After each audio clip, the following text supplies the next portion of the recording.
Hello friend, welcome to ST tutorial YouTube channel. Friends, हम लोग जो है जीएससी प्रवक्ता परीक्षा के लिए जीएस का पेपर सॉल्व कर रहे हैं। ये इसका चौथा प्रैक्टिस सेट होगा, मॉडल पेपर के रूप में बनाया गया है। कुल आपको 30 मॉडल पेपर मिलेंगे और इससे अतिरिक्त संभवतः आपको कुछ भी नहीं पढ़ना पड़ेगा। 30 मॉडल पेपर आप सॉल्व करके अगर परीक्षा में चले जाएंगे तो निश्चित तौर पर 95% प्रश्न यहाँ से आपको मिलने की संभावना रहेगी। ठीक है, तो सारे वीडियो को आप लोग देखिएगा और इसका तीसरा पार्ट और दूसरा पार्ट, पहला पार्ट आप लोग प्लेलिस्ट में जाकर के देख सकते हैं, जो आपके एग्जाम के लिए काफ़ी हेल्प करेगा। तो चलिए प्रश्न को शुरू करते हैं और आज का पहला प्रश्न देखते हैं। पहला प्रश्न है, जलवायु परिवर्तन पर भारत की प्रथम राष्ट्रीय कार्य योजना कब लोकार्पित की गई? तो सही उत्तर जाएगा वर्ष 2008 में। ठीक है, 30 जून 2008 को जलवायु परिवर्तन पर भारत की प्रथम राष्ट्रीय कार्य योजना जो है लोकार्पित की गई थी और इसका मुख्य उद्देश्य जो है जलवायु परिवर्तन के बदलाव के नियंत्रण के लिए नीतियां बनाना तथा उन्हें लागू करना था। ठीक है, तो बी ऑप्शन सही होगा। दूसरा नंबर प्रश्न है, सबसे अधिक स्थिर है यहाँ पे पारिस्थितिकी तंत्र कौन सा है? सबसे स्थिर, तो सही उत्तर हो जाएगा आपका ऑप्शन नंबर ए, सागरी या महासागर को हम स्थिर पारिस्थितिकी तंत्र के नाम से कह सकते हैं। ठीक है, किसी तंत्र की पारिस्थितिकी तंत्र की स्थिरता उसके जैविक एवं अजैविक घटकों पर निर्भर करती है। जैविक घटक जैसे तापमान, प्रकाश आदि और अजैविक घटकों को निर्धारित करते हैं। ठीक है, तो यहाँ पे ए ऑप्शन आपका इसमें सही हो जाएगा। तीसरा नंबर प्रश्न है, भारत में प्रत्यक्ष कर कोड निम्नलिखित में से किससे संबंधित है? तो प्रत्यक्ष कर कोड जो संबंधित है वो आयकर से संबंधित है। ठीक है, तो बी ऑप्शन सही हो जाएगा। ठीक है, आयकर प्रत्यक्ष कर होता है। डीटीसी के प्रस्तावित मसौदा के अंतर्गत शेयरों में पूंजीगत लाभ, इंश्योरेंस, मैच्योरिटी और पीपीएफ सहित सभी स्रोतों में से जो है आमदनी पर टैक्स लगाने का प्रस्ताव है इसमें। ठीक है, तो बी ऑप्शन इसमें आपका सही हो जाएगा। चौथा नंबर प्रश्न है, निम्नलिखित पारिस्थितिकी तंत्रों में से किसमें प्रजातीय विविधता सापेक्षतः काफ़ी अधिक होती है? तो सही उत्तर हो जाएगा आपका ऑप्शन नंबर बी, उष्णकटिबंधीय वर्षावन में। ठीक है, उष्णकटिबंधीय वर्षावन में जो है पारिस्थितिकी तंत्रों में जो है प्रजातीय विविधता सापेक्षतः सबसे अधिक पाई जाती है। ठीक है, ये वन जो है 200 सेंटीमीटर से अधिक वर्षा वाले स्थानों पर पाए जाते हैं तथा भूमध्य रेखा के पास होने के कारण जो है इनका औसत तापमान भी अधिक रहता है। ठीक है, और सघन जंगल होने के कारण यहाँ जैव विविधता पाई जाती है। तो बी ऑप्शन इसमें आपका सही हो जाएगा। फ्रेंड्स, अगर वीडियो अच्छा लग रहा हो तो चैनल को सब्सक्राइब कर लीजिएगा जो नए व्यूवर हैं, और लाइक ज़रूर कीजिएगा। आप लोग लाइक नहीं करते हैं, सिर्फ वीडियो देखते हैं। ठीक है, तो लाइक ज़रूर कीजिएगा और कमेंट करके बताइएगा कि कैसा लग रहा है वीडियो और किस तरह से प्रश्न हैं। तो सारे चीज़ आप लोग ज़रूर बताइएगा, इससे मोटिवेशन मिलेगा। ठीक है, तो चलिए पांचवा प्रश्न देखते हैं। हरित गृह प्रभाव क्या है? तो हरित गृह प्रभाव जो है वैश्विक ताप में वृद्धि है। ठीक है, तो ए ऑप्शन इसमें सही हो जाएगा। हरित गृह प्रभाव का सीधा परिणाम जो होता है वैश्विक ताप में वृद्धि अर्थात भूमंडलीय उष्मीकरण पर होता है। ठीक है, पृथ्वी द्वारा उपस्थित कुछ गैस जिन्हें हरित गृह गैस कहा जाता है, जैसे जलवाष्प हुआ, कार्बन डाइऑक्साइड हुआ, मीथेन हुआ आदि गैस हैं जो सूर्य के उष्मीय विकिरण को अवशोषित कर पृथ्वी का तापमान जो है बढ़ाती है, उसे ही हरित गृह प्रभाव कहते हैं। ठीक है, तो आपका ऑप्शन नंबर ए इसमें सही हो जाएगा। छठवां नंबर प्रश्न है, भारत सरकार द्वारा घोषित एबीसी इंडेक्स निम्नलिखित में से किससे संबंधित है? एबीसी इंडेक्स किससे संबंधित है? तो ये स्वास्थ्य से संबंधित है। ठीक है, एबीसी सूचकांक एक प्रकार का स्वास्थ्य सूचकांक है। यह शिशुओं और बच्चों की उपलब्धियों का सूचकांक 4 बुनियादी पहलुओं उत्तरजीविता जिसे अस्तित्व कहते हैं, पोषण, टीकाकरण और स्कूली शिक्षा के आधार पर मापता है। तो मोस्ट इंपॉर्टेंट प्रश्न है इस साल के लिए। ठीक है, तो ये स्वास्थ्य से संबंधित है, तो आप लोग इसको याद रखिएगा। सातवां नंबर प्रश्न है, निम्नलिखित में से कौन प्राकृतिक गैस का मुख्य भाग है? प्राकृतिक गैस का मुख्य भाग पूछ रहा है आपसे, तो सही उत्तर हो जाएगा आपका ऑप्शन नंबर डी, मीथेन। प्राकृतिक गैस का प्रमुख घटक जो है मीथेन होता है। अल्प मात्रा में उपस्थित कुछ अन्य गैसें जैसे एथेन, प्रोपेन, ब्यूटेन आदि है। और सीएनजी जो है संपीड़ित प्राकृतिक गैस है। और जो एलपीजी होता है ये जो है द्रवित प्राकृतिक गैस के रूप में जाना जाता है। ठीक है, तो प्राकृतिक गैस के दो व्यावसायिक रूप हो जाते हैं। ठीक है, एक द्रवित और एक संपीड़ित। तो संपीड़ित में आ जाता है सीएनजी। ठीक है, और एलपीजी किस में आ जाता है? तो ये एलपीजी द्रवित प्राकृतिक गैस में आ जाता है। ठीक है, और ये मीथेन जो है सिर्फ प्राकृतिक गैस में आता है, जो कितने मात्रा में पाया जाता है, तो 60 से 90% की मात्रा में पाया जाता है। ठीक है, तो सारे पॉइंट को आप लोग याद रखिएगा। 8वां नंबर प्रश्न है, धुआं में आँखों को प्रभावित करने वाला कौन सा शक्तिशाली उत्तेज्य होता है? धुआं में जो है आँखों को प्रभावित करने वाला कौन सा शक्तिशाली उत्तेज्य होता है? तो सही उत्तर हो जाएगा आपका पराक्सी एसिटाइल नाइट्रेट, पराक्सी एसिटाइल नाइट्रेट। ठीक है, ठीक है। और इसके पैन के नाम से जाने जाते हैं, PAN भी इसको कहा जाता है। ठीक है, यह एक द्वितीयक प्रदूषक है। ठीक है, द्वितीयक प्रदूषक है, इसको भी याद रखिएगा, जो प्रकाश रासायनिक स्वाग में पाया जाता है। इससे जो है आँखों में जलन व श्वसन रोग होते हैं। ठीक है, तो डी ऑप्शन इसमें आपका सही हो जाएगा। 9वां नंबर प्रश्न है, राष्ट्रीय स्वच्छ वायु कार्यक्रम केंद्र सरकार द्वारा किस वर्ष प्रारंभ किया गया? तो ये करंट का क्वेश्चन है। ठीक है, तो इम्पॉर्टेंट है, ये 2019 में शुरू किया गया है, अभी हाल ही में। ठीक है, और इस किसके द्वारा ये शुरू किया गया है? तो केंद्रीय वन एवं पर्यावरण मंत्रालय ने जो है 10 जनवरी 2019 को प्रदूषण से निपटने के लिए राष्ट्रीय स्वच्छ वायु कार्यक्रम, जिसे NCAP योजना जो है लॉन्च की है। ठीक है, इसके तहत शहरों में प्रदूषण से निपटने के लिए जो है सभी जरूरी कदम उठाए जाएंगे। ठीक है, और केंद्रीय पर्यावरण वन एवं जलवायु परिवर्तन मंत्री कौन है? तो डॉक्टर हर्षवर्धन है। ठीक है, तो ये सब सारे पॉइंट को इसमें याद रखिएगा। 10वां नंबर प्रश्न है, निम्नलिखित में से किस वंश के शासकों को पुराणों में श्री पर्वतीय कहा गया है? श्री पर्वतीय कहा गया है। तो सही उत्तर हो जाएगा आपका ऑप्शन नंबर बी, इक्ष्वाकु को। इक्ष्वाकु को श्री पर्वतीय कहा गया है। ठीक है, इक्ष्वाकु वंश के शासकों को पुराणों में जो है श्री पर्वतीय कहा गया है। ठीक है, और इक्ष्वाकु वंश जो है प्राचीन भारत के शासकों का एक वंश है। ठीक है, इनकी उत्पत्ति जो है सूर्यवंशियों से हुई थी। ये प्राचीन कौशल देश के राजा थे और इनकी राजधानी जो है कहाँ थी? अयोध्या थी। ठीक है, अयोध्या थी। और रामायण और महाभारत में इन दोनों वंशों के अनेक प्रसिद्ध शासकों का उल्लेख भी मिला है। भगवान राम का भी आप लोग जानते ही होंगे, उनका संबंध इसी वंश से था। ठीक है, तो इतना आप लोग याद रखिएगा। 11 नंबर प्रश्न है, निम्नलिखित समितियों में से किसने मात्र पोषक तत्वों की आवश्यकता के आधार पर गरीबी रेखा का निर्धारण किया है? तो सही उत्तर हो जाएगा आपका ऑप्शन नंबर ए, अलग समिति। ठीक है, जो अलग समिति थी, मात्र पोषक तत्वों की आवश्यकता के आधार पर गरीबी रेखा का निर्धारण किया। ठीक है, तो ऑप्शन नंबर ए आपका इसमें सही हो जाएगा। और गरीबी रेखा तय करने की शुरुआत कब हुई थी? तो ये योजना आयोग द्वारा जो है 1962 में इसकी शुरुआत की गई थी। ठीक है, तो इसको भी आप याद रखिएगा। ठीक है, गरीबी रेखा तय करने की शुरुआत भी पूछा जा सकता है। तो इसकी शुरुआत जो है 1962 में योजना आयोग के द्वारा जो है इसकी शुरुआत की गई थी। 12 नंबर प्रश्न है, मौर्य काल में एग्रोनोमई अधिकारी निम्नलिखित में से किस क्षेत्र से संबंधित थे? जो एग्रोनोमई अधिकारी थे वो किस क्षेत्र से संबंधित थे मौर्य काल में? तो ये मार्ग निर्माण से संबंधित है। ठीक है, सड़क एवं परिवहन मंत्रालय इस तरह से कह सकते हैं, जो आज वर्तमान में भारत में है। ठीक है, तो मार्ग निर्माण से संबंधित है, तो सी ऑप्शन इसमें आपका सही हो जाएगा। 13 नंबर प्रश्न है, निम्नलिखित सूचकांकों में से कौन सा मानव विकास सूचकांक जो HDI की गणना में सम्मिलित नहीं किया जाता? नहीं पूछ रहा है यहाँ पे। ठीक है, तो कौन कौन सम्मिलित किया जाता है आप लोग जान लीजिए। जीवन प्रत्याशा है, शिक्षा है, प्रति व्यक्ति आय है, ये तीनों इसमें सम्मिलित किया जाता है। ठीक है, और जो सामाजिक असमानता है ये मानव विकास सूचकांक में सम्मिलित नहीं किया जाता है। ठीक है, तो डी ऑप्शन इसमें आपका सही हो जाएगा। मानव विकास सूचकांक की अवधारणा किसने दिया था? तो ये पाकिस्तानी अर्थशास्त्री महबूब उल हक द्वारा दिया गया था। ठीक है, और पहला मानव विकास सूचकांक वर्ष जो है 1990 में जारी किया गया था, और इसको प्रतिवर्ष संयुक्त राष्ट्र विकास कार्यक्रम द्वारा जो है जारी किया जाता है। ठीक है, संयुक्त राष्ट्र विकास कार्यक्रम द्वारा इसको जारी किया जाता है।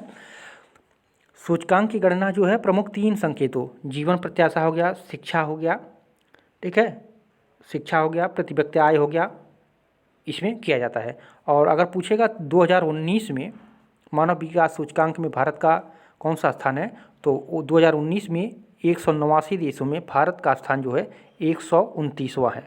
ठीक है, 129वां है, वेरी इंपॉर्टेंट है। इसको आप लोग सारे पॉइंट को इसमें से जितने भी पॉइंट बताए हैं सबको याद रखिएगा। 14 नंबर प्रश्न है, गरीबी की संस्कृति का विचार प्रस्तुत किया गया किसके द्वारा? गरीबी की संस्कृति का विचार प्रस्तुत किया गया किसके द्वारा? तो ए ऑप्शन सही हो जाएगा, ऑस्कर लुइस द्वारा। ठीक है।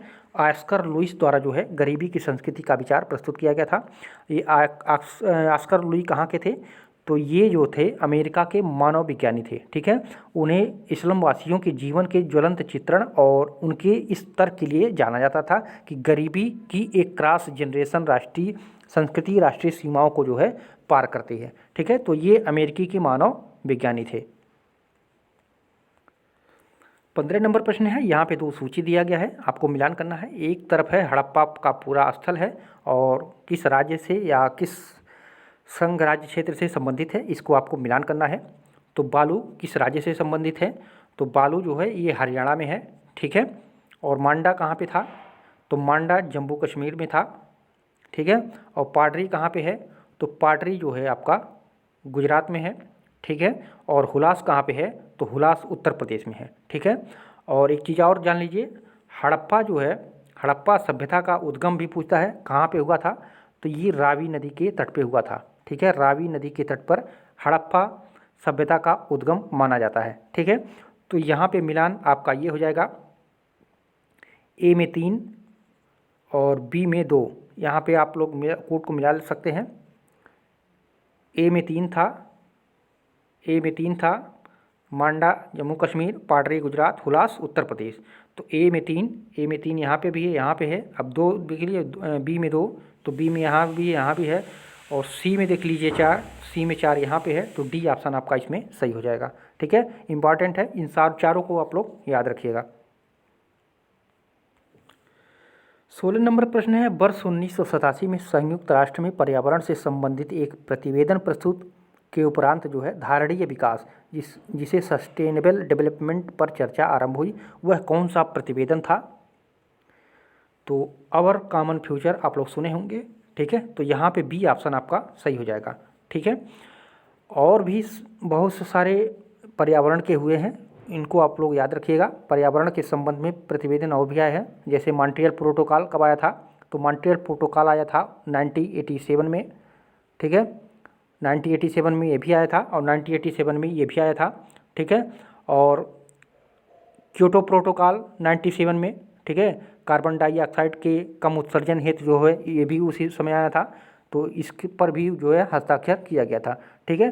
तो ये 87 में था, ये भी 87 में था। और जो क्योटो प्रोटोकॉल आया था 1997 में हुआ था, ठीक है। ये सारे जो है पर्यावरण से संबंधित है। तो इसमें जो है पूछ रहा है किस प्रतिवेदन के तहत सस्टेनेबल डेवलपमेंट धारणीय विकास पर चर्चा की गई थी? तो अवर कॉमन फ्यूचर पर, ठीक है। तो बी ऑप्शन इसमें आपका सही हो जाएगा। 17 नंबर प्रश्न है, निम्नलिखित कथनों पर विचार कीजिए तथा नीचे दिए गए कूट का सही उत्तर चुनिए। तो मुल्तान के सूर्य मंदिर का उल्लेख ह्वेनसांग, आबू जईद, अल मसूदी तथा अल बरूनी ने किया है, तो बिल्कुल सही किया है, ठीक है। और सांबपुर यात्रोत्सव सूर्य पूजा से संबंधित है, जो सांबपुर का यात्रोत्सव मनाया जाता है वो सूर्य पूजा से संबंधित है, तो ये भी सही हो गया, ठीक है। तो यहाँ पे आपका दोनों सही हो रहा है, तो कौन सा कूट सही हो जाएगा? तो सही उत्तर हो जाएगा आपका ऑप्शन नंबर सी, 1 और 2 दोनों सही हैं, ठीक है। यहाँ पे 18 में 2 सूची दिया गया है, एक तरफ अधिनियम है, एक तरफ उसका सन है, आपको मिलान करना है। तो भारतीय शस्त्र अधिनियम, ये भारतीय शस्त्र अधिनियम कब पारित हुआ था? तो ये हुआ था 1878 में, ठीक है। तो आपका दूसरा इसमें सही हो जाएगा। शाही पद अधिनियम जो था ये हुआ था 1876 में, ठीक है। तो ए नंबर सही हो जाएगा, ठीक है। और भारतीय उच्च न्यायालय अधिनियम तो आप लोग जानते होंगे 1861 में। और भारतीय विवाह विच्छेद अधिनियम जो है 1869 में, ठीक है। तो कौन सा कूट इसमें सही हो जाएगा? ए का 2, बी का 1, सी का 4, डी का 3, ठीक है। तो सही उत्तर हो जाएगा आपका ऑप्शन नंबर डी, ठीक है। ए का 2, बी का 1, सी का 4, डी का 3, ठीक है। 19 नंबर प्रश्न है, 2 सूची दिया गया है, यहाँ भी आपको मिलान करना है। तो सिंधु घाटी सभ्यता कैसी थी? तो सिंधु घाटी सभ्यता कैसी थी? नगरीय थी, ठीक है। उत्तर वैदिक समाज तो कैसा था? तो वो ये कृषक के तौर पे जाना जाता था, ठीक है। और ऋग्वैदिक समाज जो है चारागाह से जाना जाता था और मध्यकाल जो है जमींदारी से मानी जाती थी। ठीक है, तो कौन सा इसमें कूट आपका सही मिल रहा है, यहाँ पे देख सकते हैं। कूट नंबर आपका सही हो जाएगा डी। ठीक है, सिंधु घाटी 4 यानी नगरीय, और उत्तर वैदिक जो है कृषि से, और ऋग्वैदिक चारागाह से, और मध्यकाल जो है जमींदारी से। ठीक है, तो डी ऑप्शन इसमें आपका सही हो जाएगा।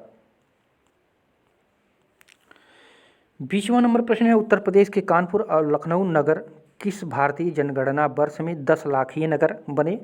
उत्तर प्रदेश का कानपुर और लखनऊ नगर जो है किस भारतीय जनगणना वर्ष में 10 लाखीय नगर बने थे। वेरी इंपॉर्टेंट प्रश्न है।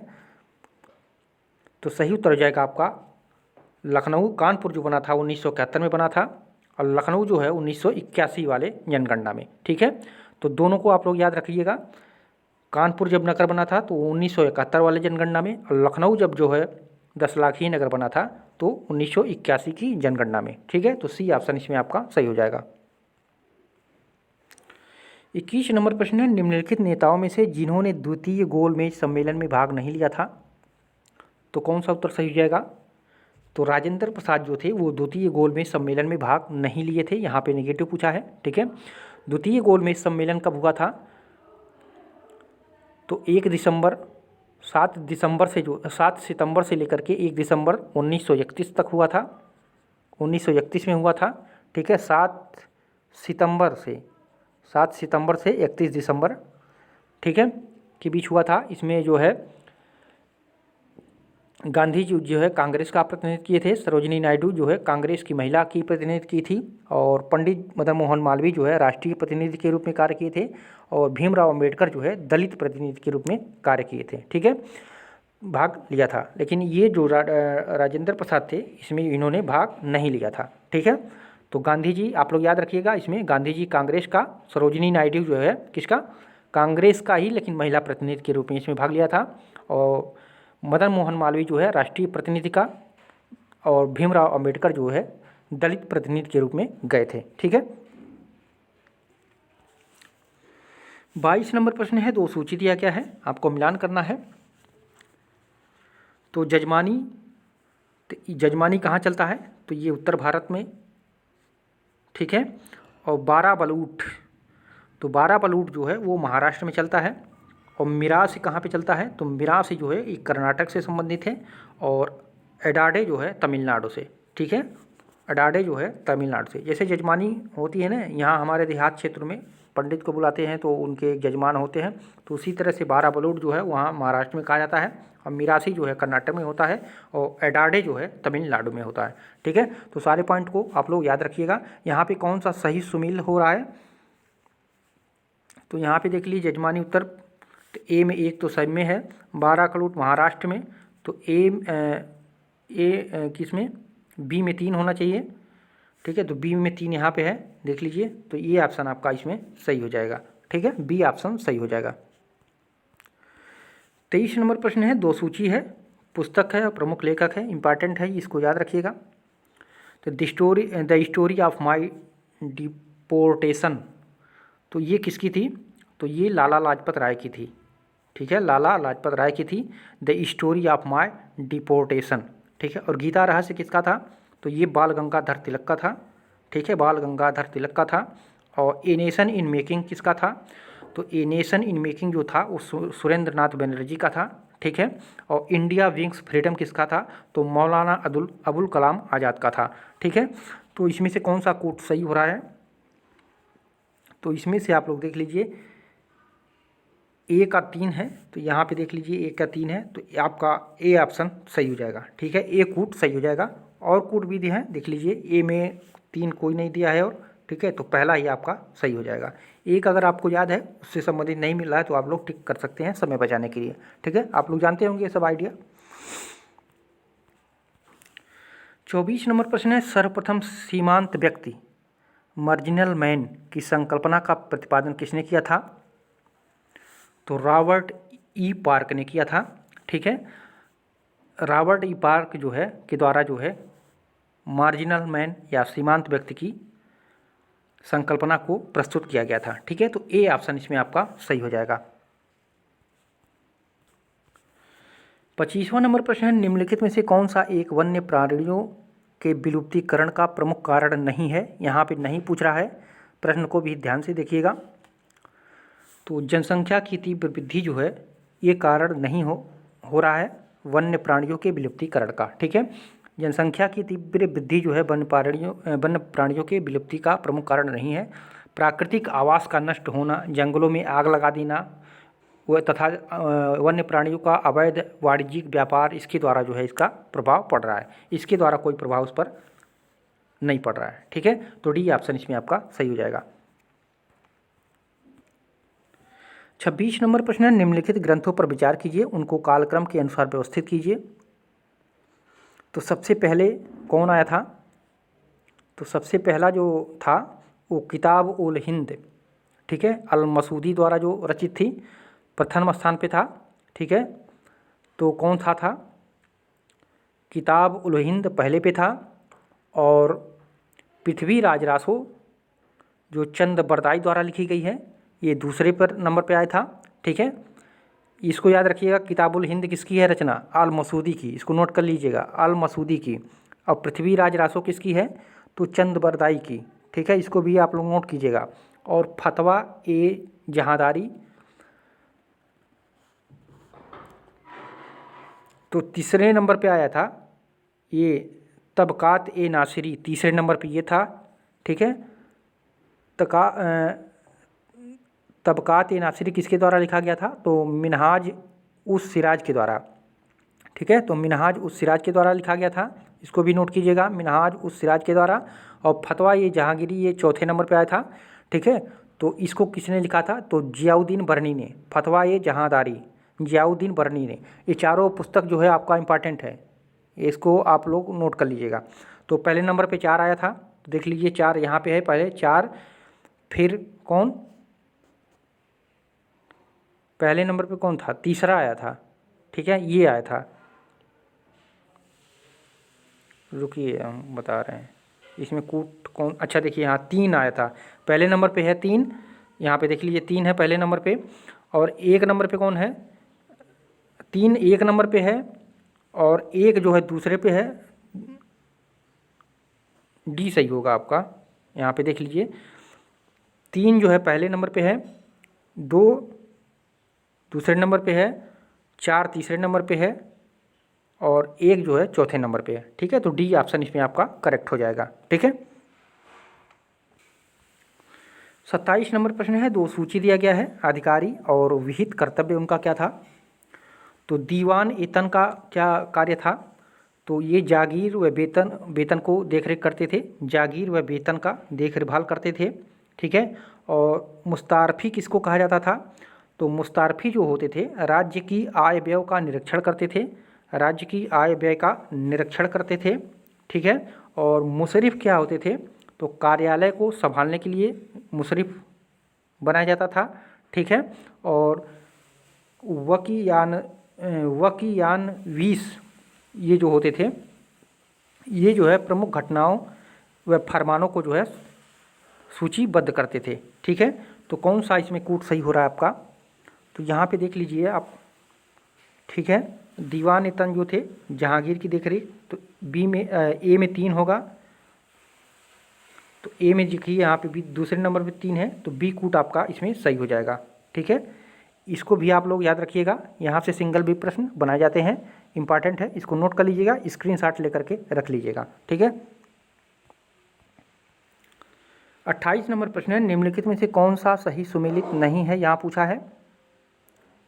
तो शेख मोइनुद्दीन चिश्ती अजमेर में है, सही है। शेख बुरहानुद्दीन गरीब ये दौलताबाद से संबंधित है। शेख मोहम्मद हुसैनी ये गुलबर्गा से, ये भी सही है। शेख निजामुद्दीन औलिया ये मुल्तान से, ये नहीं सही है। ठीक है, शेख निजामुद्दीन औलिया की दरगाह दिल्ली में स्थित है, ये कहाँ पे है? तो ये दिल्ली में है। ठीक है, इसलिए ये सुमेलित नहीं है। ठीक है, तो डी ऑप्शन इसमें आपका सही हो जाएगा।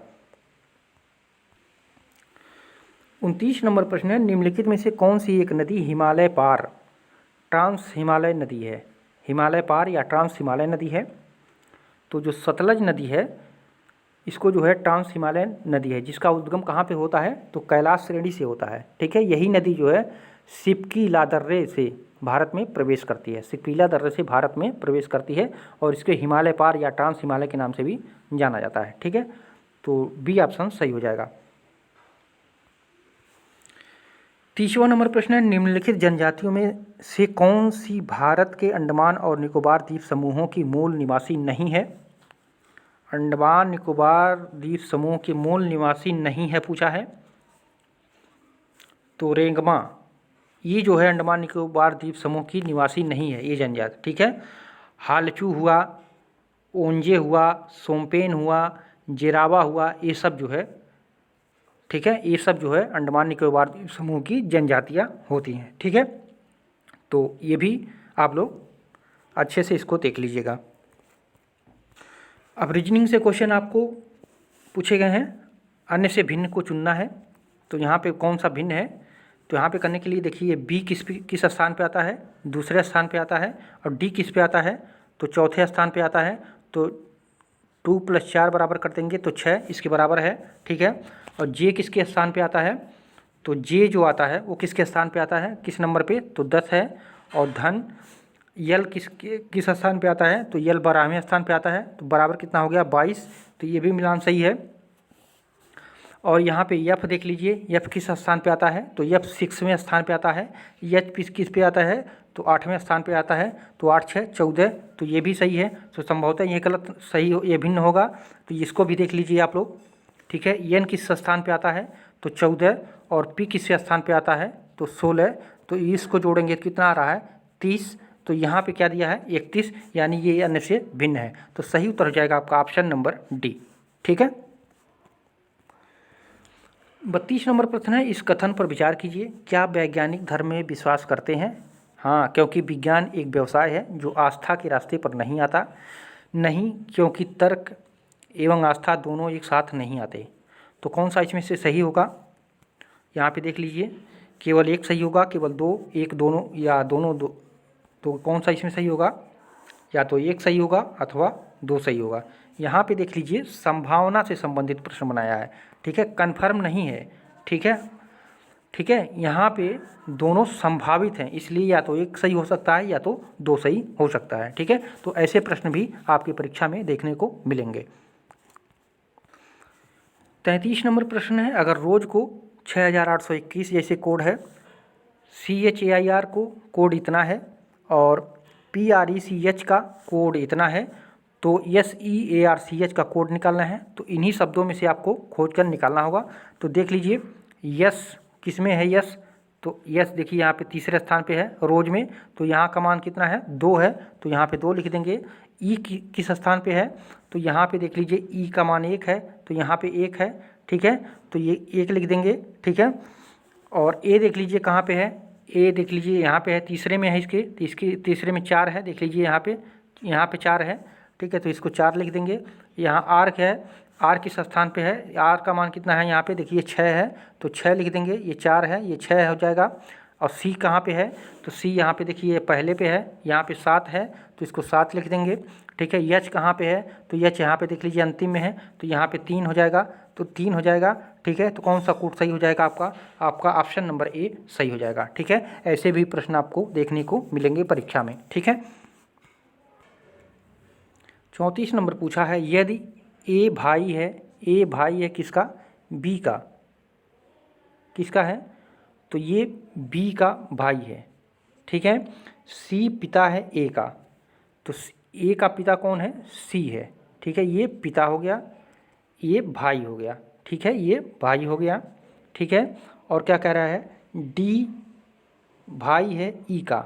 ठीक है, तो मान लीजिए यहाँ पे ई रख दें हम, तो ये डी भाई है किसका, ई का भाई है। ठीक है, तो डी का चाचा कौन है, तो डी का चाचा कौन है, डी का चाचा पूछ रहा है। तो डी यदि बी डी का पिता है, यदि बी डी का पिता है और ए जो है बी का भाई है, तो ए जो है क्या हो जाएगा, ए डी का चाचा हो जाएगा। तो कौन सा उत्तर सही हो जाएगा, तो ए इसमें से आपका सही हो जाएगा। ए जो है ये डी का चाचा है, ठीक है, तो ए ऑप्शन आपका सही हो जाएगा। 35 नंबर प्रश्न है, 1 जनवरी 1995 को रविवार था, तो 1 जनवरी 1996 को कौन सा दिन था, तो कौन सा दिन होगा आपको, तो देखिए 1 जनवरी 1995 को जो है रविवार था, तो 1 जनवरी 1996 को क्या होगा ये पूछा आपसे, क्योंकि 1 जनवरी जो 1996 था साधारण वर्ष था, ठीक है, और साधारण वर्ष के दिनों में एक संख्या जो है बढ़ जाती है, ठीक है, तो जब यहाँ पे रविवार था तो एक दिन जब बढ़ जाएगा तो क्या हो जाएगा, सोमवार हो जाएगा, ठीक है, तो 1 जनवरी को उस दिन सोमवार पड़ेगा, ठीक है, क्योंकि ये जो है 4 से पूरा पूरा कट जाएगा तो ये 29 दिन का हो जाएगा, इसमें एक दिन ऐड हो जाएगा, ठीक है, तो यहाँ पे रविवार था तो यहाँ पे क्या हो जाएगा, सोमवार हो जाएगा। अब मैथ के सवाल हम लोग सॉल्व करेंगे। 36 नंबर प्रश्न है, एक परीक्षा में एक छात्र को सफल होने के लिए 45% अंक प्राप्त करने होते हैं, वह केवल 50 अंक प्राप्त करता है और 4 अंकों से असफल हो जाता है, अधिकतम अंक क्या है, ठीक है, तो अधिकतम अंक क्या है ये पूछा है, तो हम मान लेते हैं अधिकतम अंक x है, ठीक है, तो प्रश्न क्या कह रहा है कि एक परीक्षा में एक छात्र को सफल होने के लिए 45% अंक चाहिए, यानी टोटल कितना है, तो x है, तो x का हम क्या करेंगे 45% निकाल लेंगे, तो 45 बटे आपका हो जाएगा 100, ठीक है, और 50 + 4, ठीक है, 4 अंकों से वो असफल हो जाता है, अब पाया कितना रहता है 50, ठीक है। अब इसको हम जब सॉल्व करेंगे तो x का मान हमारा कितना आ जा रहा है, तो x का मान हमारा कितना आ जाएगा, तो यहाँ पे 45 है, 50 × 4 = 54, ठीक है, यहाँ कर दीजिए 50 दूनी 50, तो कितना आ जा रहा है 120 आ जा रहा है, ठीक है, x का मान कितना आ जाएगा 120 आ जाएगा, तो सही उत्तर हो जाएगा आपका ऑप्शन नंबर बी 120, ठीक है। इसको जब सॉल्व करेंगे x × 45/100 ब्रैकेट में 50 + 4, ठीक है, तो इसको जोड़ करके इसको जब इसका हम मान निकालेंगे तो कितना आ जाएगा, x का मान 120 आ जाएगा, तो बी ऑप्शन सही हो जाएगा। इसको आप लोग रफ पर हल करना चाहते हैं तो स्क्रीनशॉट ले लीजिएगा, इस प्रश्न को जो है कीजिएगा, ऐसे ही प्रश्न बनेंगे, बहुत हाई फाई प्रश्न नहीं बनते हैं, ठीक है, थोड़ा ट्रिकी मॉडल प्रश्न बनाया जाता है, ठीक है। 37 नंबर प्रश्न है, एक कार्य को 10 औरतें 7 दिन में पूरा कर सकती हैं, उसी कार्य को 10 बच्चे जो है 14 दिन में पूरा कर सकते हैं, इस कार्य को 5 औरतें तथा 10 बच्चे कितने दिनों में पूरा करेंगे, ये पूछा है आपको। तो 10 औरतें कितने दिनों में पूरा करती हैं, तो 7 दिन में, ठीक है, तथा 10 बच्चे जो है 14 दिन में करते हैं, ठीक है, तो 20 बच्चे कार्य पूरा करेंगे।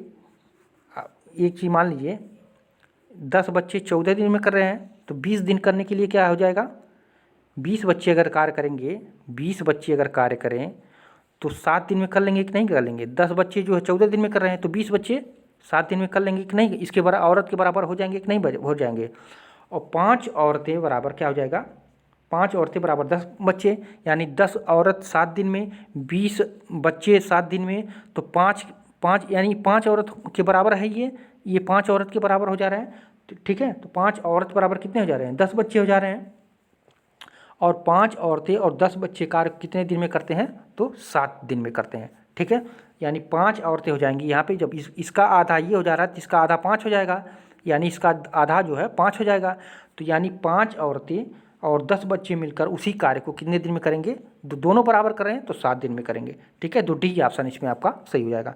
थोड़ा सा ट्रिक लगाना है, थोड़ा सा माइंड लगाना है, प्रश्न अपने आप सॉल्व हो जाएगा, ठीक है, तो यहाँ पे आपका ऑप्शन नंबर डी सही हो जाएगा।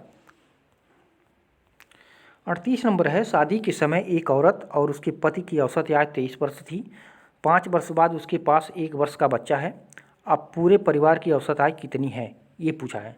तो शादी के समय परिवार की कुल आयु कितनी हो जाएगी, तो 23 × 2 कर लीजिए बराबर 46, यानी पति पत्नी का, ठीक है, 46 वर्ष औसत आयु हो जाएगी, ठीक है, और 5 वर्ष बाद 1 वर्ष के बच्चे के साथ कितना हो जाएगा औसत आयु, तो क्या करना है 46 + 5 × 2 + 1 बटे 3, ठीक है, तो इसको कर लेंगे, जब हम ये करेंगे क्या है जोड़ेंगे तो कितना हो जाएगा, 2 × 1 = 3 और 46 और 5 = 51 और 51 और 3 46 × 5 = 51 और 2 1 3 51 3 54 और 2 57, तो ये हो जाएगा आपका 57/3। तो काटेंगे तो 19 वर्ष हो जाएगा। तो पूरे परिवार की अब पूछा है तो पूरे परिवार की हो जाएगा 19 वर्ष। ठीक है, तो इसको भी आप ट्रिक के माध्यम से ऐसे ही कीजिएगा। ठीक है, शादी के समय देखिए पति पत्नी का औसत आज 46 वर्ष हो गया। अब उसमें जो है 5 वर्ष बाद, ठीक है, अपने 2 और एक बच्चा भी है। ठीक है, तो क्या करेंगे 46 धन 5 गुणे 2 धन 1/3। ठीक है, अब पूरे परिवार की औसत आयु हमारी निकल जाएगी। जब इसको हम सॉल्व करेंगे तो 19 वर्ष आ जाएगा। ठीक है, इसको भी स्क्रीनशॉट ले लीजिएगा, इंपॉर्टेंट है, ऐसे प्रश्न बहुत बनाए जाते हैं। 39 नंबर प्रश्न है, एक अर्धगोला और एक शंकु के आधार समान है, यदि उनकी ऊंचाई भी समान है तो उनके वक्र पृष्ठों का अनुपात होगा। तो अर्धगोले और शंकु के आधार की ऊंचाई समान है कह रहा है। ठीक है, अतः अर्धगोले का वक्र पृष्ठ शंकु का वक्र पृष्ठ जो होता है तो होता क्या इसका सूत्र 2πr² संबंधी क्या हो जाएगा πrl। ये शंकु का हो जाएगा और ये किसका हो जाएगा अर्धगोले का हो जाएगा। ठीक है, यहाँ यल जो है, यल क्या है यहाँ देख लीजिए, यल जो है इस शंकु की तिर्यक की ऊंचाई है। ठीक है, और यल बराबर क्या होता है, यल बराबर होता है h² अंडर रूट होता है। ठीक है, h² प्लस r²। ठीक है, h बराबर r भी कर सकते हैं। ठीक है, और यल बराबर क्या होता है, एक तरफ रख देंगे r² त्रिज्या का स्क्वायर और प्लस शंकु की त्रिज्या का स्क्वायर r का स्क्वायर। ठीक है, तो यहाँ पे आप हो जाएगा √2r², इसका √2 हो जाएगा, 2r हो जाएगा। अब देखिए यहाँ पे आप क्या करते सकते हैं, अब 2πr² संबंधी हो जाएगा √2πr² के। ठीक है, तो 2 संबंधी √2 हो जाएगा बराबर √2 संबंधी 1 हो जाएगा।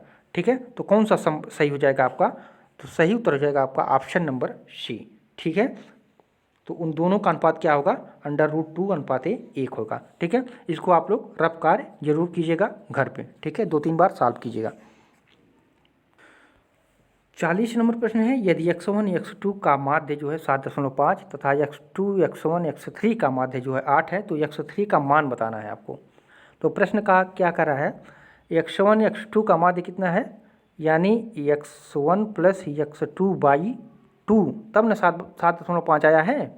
ठीक है, और x1 प्लस x2 जब हम करेंगे तो क्या आ जाएगा 7, इसमें गुणा हो जाएगा तो ये कितना हो जाएगा 15 आ जाएगा मान इसका। ठीक है, x1 x2 बराबर कितना हो जाएगा तब ये 15 हो जाएगा। और देखिए यहाँ पे इसका मान जो कहा है x1 x2 x3 बटे जब 2 करेंगे तो इसका मान कितना दिया है, इसका बराबर कितना दिया है 8 दिया है। ठीक है, तो जब ये इधर जाएगा तो 16 हो जाएगा, यानी x1 plus x2 plus x3 बराबर कितना हो जाएगा 24 हो जाएगा, 8 तिरिक 24 हो जाएगा। अब देखिए ये समीकरण नंबर 1 हो गया है, एक समीकरण नंबर 2 हो गया। ठीक है, अब इसको समीकरण 2 में जब 1 को घटा देंगे तो क्या हो जाएगा, यहाँ से जब घटाएंगे तो ये कट जाएगा, क्या बचेगा, क्या ये कट जाएगा, तो x3 बराबर क्या बच जाएगा यहाँ से 24 और ये इधर जाएगा तो क्या आ जाएगा माइनस हो जाएगा -15। तो x3 बराबर क्या आ जाएगा आपका, x3 बराबर मान आ जाएगा आपका 24 में से 15 गया तो 9। ठीक है, तो सही उत्तर हो जाएगा आपका ऑप्शन नंबर ए। ठीक है, x3 का मान क्या है 9 है। ठीक है, तो इसको भी आप लोग सॉल्व कीजिएगा। तो फ्रेंड्स इस प्रैक्टिस सेट में 40 प्रश्न आपके कंप्लीट हुए। ठीक है, कैसा लगा कमेंट करके जरूर बताइएगा और वीडियो को जरूर लाइक कीजिएगा और शेयर भी कीजिएगा। ठीक है, और नए व्यूअर हैं तो चैनल को सब्सक्राइब जरूर कीजिएगा। फिर मिलते हैं अगले सेट में। ठीक है, पूरा वीडियो देखने के लिए आप सभी को धन्यवाद।